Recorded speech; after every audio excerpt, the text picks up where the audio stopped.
Assalamualaikum warahmatullahi wabarakatuh. Perkenalkan, nama saya Disti Cantika, NIM 20233001. Di sini saya akan mempresentasikan tentang pengantar perpajakan. Yang pertama, ada pengertian perpajakan. Pajak adalah kontribusi wajib kepada negara yang terutang oleh pribadi atau badan yang bersifat memaksa berdasarkan undang-undang dengan tidak mendapatkan imbalan secara langsung dan digunakan untuk keperluan negara bagi sebesar-besarnya kemakmuran rakyat. Selanjutnya, ada ciri-ciri pajak. Yang pertama, pajak merupakan kontribusi wajib yang berlaku setiap negara. Hal ini berarti setiap warga negara yang telah memenuhi syarat sebagai wajib pajak memiliki kewajiban untuk membayar pajak. Wajib pajak adalah warga negara yang telah memenuhi syarat objektif maupun subjektif. Pajak bersifat memaksa bagi setiap warga negara. Yang kedua, pajak bersifat memaksa bagi setiap warga negara. Apabila seseorang telah memenuhi syarat subjektif maupun objektif, maka wajib untuk membayar pajak. Apabila seseorang wajib pajak dengan sengaja tidak membayarkan pajaknya, maka ada ancaman sanksi administratif maupun hukuman secara pidana. Yang ketiga, warga negara tidak mendapatkan imbalan secara langsung karena pajak berbeda dengan retribusi. Ketika membayar pajak dalam jumlah tertentu, setiap wajib pajak tidak langsung menerima manfaat dari pajak tersebut, tetapi wajib pajak akan mendapatkan manfaat berupa perbaikan jalan raya di daerah, fasilitas kesehatan gratis bagi keluarga, beasiswa pendidikan, dan lain-lain. Yang terakhir, pajak diatur dalam Undang-Undang Republik Indonesia. Selanjutnya, ada fungsi-fungsi pajak. Terdapat dua fungsi pajak. Yang pertama ada fungsi budgetaire atau fungsi anggaran. Pajak merupakan sumber pemasukan keuangan negara dengan cara mengumpulkan dana atau uang dari wajib pajak ke kas negara. Tujuannya adalah untuk membiayai pembangunan nasional atau pengeluaran negara yang memiliki tujuan menyeimbangkan pengeluaran negara dengan pendapatan negara. Yang kedua, ada fungsi mengatur atau fungsi reguleren. Pajak merupakan alat untuk melaksanakan atau mengatur kebijakan negara dalam hal sosial maupun ekonomi. Fungsi mengatur atau regulasi ini antara lain yaitu pajak dapat digunakan untuk menghambat laju inflasi, pajak dapat digunakan sebagai alat untuk mendorong kegiatan ekspor seperti pajak ekspor barang. Selanjutnya, ada sistem pemungutan pajak. Yang pertama ada Official Assessment System, yaitu sistem pemungutan pajak yang membebankan wewenang dalam penentuan besaran pajak terutang fiskus maupun aparat perpajakan sebagai pemungut pajak. Dengan sistem Official Assessment, wajib pajak memiliki sifat pasif dan pajak terutang pun ada ketika fiskus mengeluarkan surat ketetapan pajak. Contoh sistem pemungutan pajak yang satu ini yaitu dalam pelunasan pajak bumi bangunan atau PBB maupun jenis pajak daerah lainnya. Ciri-ciri sistem pemungutan pajak Official Assessment ini yaitu petugas pajak yang menghitung dan memungut besaran pajak terutang. Kedua, wajib pajak memiliki sifat pasif dalam menghitung besaran pajak. Yang ketiga, pemerintah mempunyai hak penuh dalam penentuan besaran pajak yang perlu dibayarkan. Yang kedua, ada self-assessment system, yaitu sistem pemungutan yang membebankan penentuan besaran pajak yang harus dibayar oleh wajib pajak yang bersangkutan secara mandiri. Berarti, wajib pajak berperan aktif dalam perhitungan pembayaran serta pelaporan pajak ke kantor pelayanan pajak atau KPP, atau dengan sistem administrasi online resmi pemerintah. Contoh sistem pemungutan pajak dari self-assessment system ini adalah jenis pajak PPN serta PPH. Sistem pemungutan yang telah berlaku sejak masa reformasi yaitu 1983 hingga saat ini yang berlaku untuk jenis pajak pusat. Sementara itu, melalui sistem ini pemerintah berperan sebagai pengawas dari kegiatan perpajakan dari wajib pajak. Ciri-ciri self-assessment system ini yaitu yang pertama wajib pajak menentukan besaran pajak terutang. Yang kedua, wajib pajak memiliki peran aktif untuk menyelesaikan kewajiban pajak, mulai dari perhitungan, pembayaran, maupun pelaporan. Yang ketiga, pemerintah tidak harus menerbitkan surat ketetapan pajak, kecuali ketika wajib pajak telat melapor, telat membayar hutang, maupun terdapat kewajiban pajak yang tidak dibayar oleh wajib pajak. Yang terakhir, ada withholding system, yaitu sistem pemungutan yang memberikan otoritas kepada pihak ketiga dalam penentuan besaran pajak terutang wajib pajak. Pihak ketiga yang dimaksud bukan berasal dari pemerintah maupun wajib pajak yang bersangkutan. Contoh sistem pemungutan pajak withholding system ini yaitu pemotongan penghasilan karyawan oleh bendahara instansi terkait. Dengan begitu, karyawan tak perlu ke KPP untuk melakukan pembayaran atas potongan pajak tersebut. Sementara itu, jenis pajak yang menggunakan sistem ini yaitu PPh pasal 21, PPh pasal 22, PPh pasal 23, PPh final pasal 4 ayat 2, dan PPN. Lalu, untuk bukti pada setiap pelunasan pajak yang dilakukan biasanya berupa bukti potong maupun bukti pungut. Selain bukti potong, dapat juga memakai surat setoran pajak atau SPP dalam beberapa kasus tertentu. Ciri-ciri withholding system ini yang pertama, wajib pajak dan pemerintah sama-sama tidak berperan aktif dalam menghitung besaran pajak. Yang kedua, instansi atau perusahaan terkait sebagai pihak ketiga yang menghitung besaran pajak. Yang terakhir, wajib pajak perlu melampirkan bukti potong atau SPP yang bersamaan dengan SPT tahunan PPh atau SPT masa PPN. Selanjutnya, ada asas pemungutan pajak. Terdapat 3 asas. Yang pertama ada asas domisili tempat tinggal, yaitu pemungutan pajak dikenakan kepada setiap wajib pajak sesuai domisili tempat tinggal masing-masing. Asas domisili diberlakukan kepada setiap warga negara yang berdomisili di negara tersebut. Tidak peduli melihat dari mana pendapatan yang didapatkan, baik dari luar maupun dari dalam negeri. Asas domisili juga diberlakukan kepada perorangan maupun suatu lembaga, baik lokal maupun asing, yang menetap di Indonesia wajib menyetorkan pajak kepada pemerintah Indonesia. Yang kedua, ada asas sumber, yaitu perlakuan pemungutan pajak disesuaikan dengan negara tempat sumber pendapatan yang didapatkan.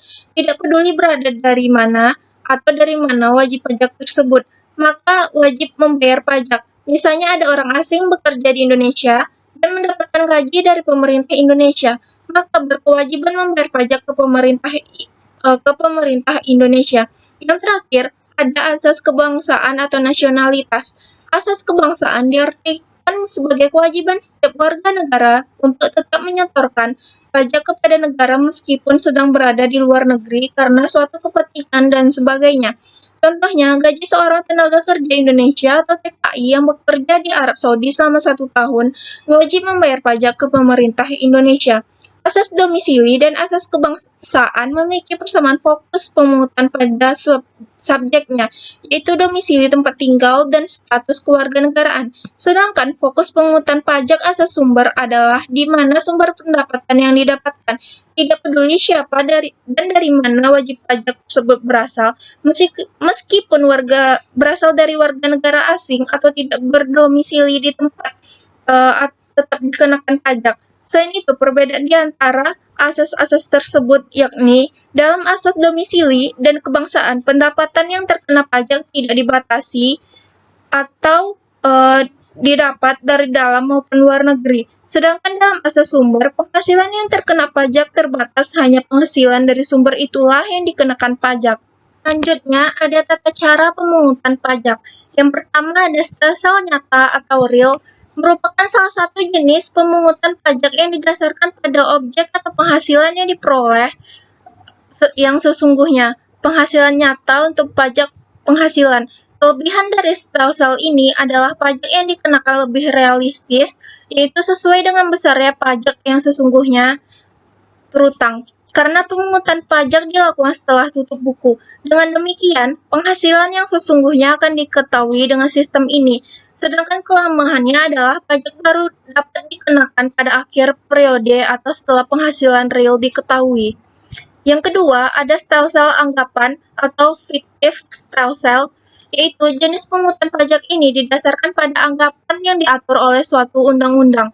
Anggapan yang dimaksud di sini bermacam-macam jalan pikirannya, tergantung kepada peraturan perpajakan yang berlaku. Dengan demikian, stelsel ini menerapkan sistem pemungutan pajak di depan. Misalnya, seperti pajak penghasilan suatu tahun dianggap sama dengan tahun sebelumnya, sehingga pada awal tahun pajak telah dapat ditetapkan besarnya pajak yang terutang untuk tahun pajak berjalan.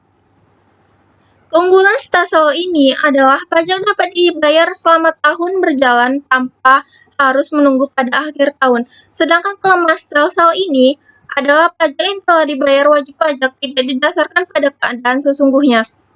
Yang terakhir ada stelsel campuran. Jenis stelsel ini merupakan kombinasi antara stelsel nyata dan stelsel anggapan. Pada awal tahun, besarnya pajak dihitung didasarkan suatu anggapan. Kemudian pada akhir tahun, besarnya pajak disesuaikan dengan keadaan sebenarnya. Apabila kenyataan besarnya pajak lebih besar dari pajak menurut anggapan, maka wajib pajak harus menambah pembayaran. Sebaliknya, apabila besaran pajak menurut kenyataan lebih kecil daripada pajak anggapan, maka wajib pajak dapat meminta kembali kelebihannya atau dapat juga dikompensasi. Kelebihan stelsel ini adalah pemungutan pajak sudah dapat dilakukan di awal tahun dan pajak yang dipungut sesuai dengan besarnya pajak yang sesungguhnya terutang. Kelemahan dari stelsel ini adalah adanya tambahan pekerjaan administratif karena penghitungan pajak dilakukan 2 kali, yaitu pada awal dan akhir tahun. Selanjutnya ada syarat pemungutan pajak. Yang pertama, syarat keadilan. Pemungutan pajak harus berlandaskan keadilan baik dalam peraturan perundang-undangan maupun dalam pelaksanaan pemungutan pajak. Landasan keadilan ini merupakan syarat yang harus dipenuhi untuk mencapai keadilan bagi masyarakat. Contohnya yaitu wajib pajak memiliki hak dan kewajiban yang diatur oleh undang-undang. Yang lainnya adanya sanksi untuk pelanggaran-pelanggaran yang terjadi. Yang kedua, syarat yuridis. Pemungutan pajak selalu didasarkan pada undang-undang yang berlaku. Salah satu undang-undang yang mengatur pemungutan pajak adalah Undang-Undang Nomor 28 Tahun 2007 tentang Ketentuan Umum Perpajakan. Dengan adanya peraturan dalam bentuk undang-undang, pemerintah memberikan jaminan hukum bagi terlaksananya aktivitas pemungutan pajak. Yang selanjutnya ada syarat ekonomis. Pemungutan pajak tidak boleh mengganggu aktivitas perekonomian yang dapat mengakibatkan kelesuan perekonomian nasional. Contohnya, pemungutan pajak tidak boleh mengganggu aktivitas produksi ataupun perdagangan yang sedang berlangsung. Selanjutnya, ada syarat finansial. Pemungutan pajak harus dilaksanakan dengan efisien dan efektif sehingga hasil yang diperoleh maksimal. Efisien maksudnya pemungutan pajak harus dilakukan dengan mudah, tepat sasaran, tepat waktu, dan biaya minimal. Efektif artinya pemungutan pajak harus membawa hasil sesuai perhitungan yang telah dilakukan. Dalam syarat ini, biaya pemungutan pajak harus lebih kecil daripada pemasukan pajak yang diterima kas negara. Yang terakhir ada syarat sederhana. Sistem pemungutan pajak harus sederhana dan mudah dimengerti wajib pajak. Sistem pemungutan pajak yang sederhana akan membantu wajib pajak dalam melaporkan pajak mereka dan mendorong masyarakat memenuhi kewajiban perpajakan. Selanjutnya, ada teori mendukung pemungutan pajak. Yang pertama ada teori asuransi. Menurut teori asuransi, diibaratkan seperti pembayaran premi karena mendapat jaminan dari negara. Negara bertugas melindungi orang atau warganya dengan segala kepentingan, yaitu keselamatan dan keamanan jiwa serta harta bendanya. Akan tetapi, teori ini sudah banyak ditentang oleh beberapa para pakar. Alasannya itu, jika ada timbul kerugian, tidak ada pergantian secara langsung dari negara. Yang kedua, antara pembayaran jumlah pajak dan jasa yang diberikan oleh negara tidak dapat hubungan langsung. Yang kedua ada teori kepentingan. Pembagian beban pajak kepada negara didasarkan pada kepentingan atau perlindungan masing-masing orang.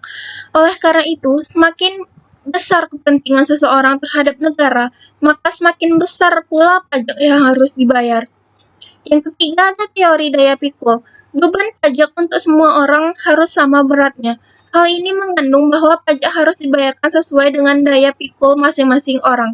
Pendekatan untuk mengukur daya pikul ada dua, yaitu unsur objektif, yaitu dengan melihat besarnya penghasilan atau kekayaan yang dimiliki seseorang. Yang kedua, ada unsur subjektif, yaitu dengan memperhatikan besarnya kebutuhan material yang harus dipenuhi. Yang selanjutnya ada teori bakti. Teori ini secara sederhana menyatakan bahwa warga negara membayar pajak karena baktinya kepada negara. Teori bakti ini disebut juga teori kewajiban mutlak. Yang terakhir ada teori asas daya beli. Teori ini berpendapat bahwa fungsi daya beli dari rumah tangga masyarakat untuk rumah tangga negara, kemudian menyalurkan kembali ke masyarakat dengan maksud untuk memelihara kehidupan masyarakat dan membawa ke arah tertentu, misalnya kesejahteraan. Selanjutnya ada pengelompokan pajak. Yang pertama, golongan pajak berdasarkan cara pemungutannya. Terdapat dua jenis, yaitu yang pertama pajak langsung. Jenis pajak langsung adalah pajak yang bebannya harus ditanggung sendiri oleh wajib pajak yang bersangkutan dan tidak dapat dialihkan kepada orang lain.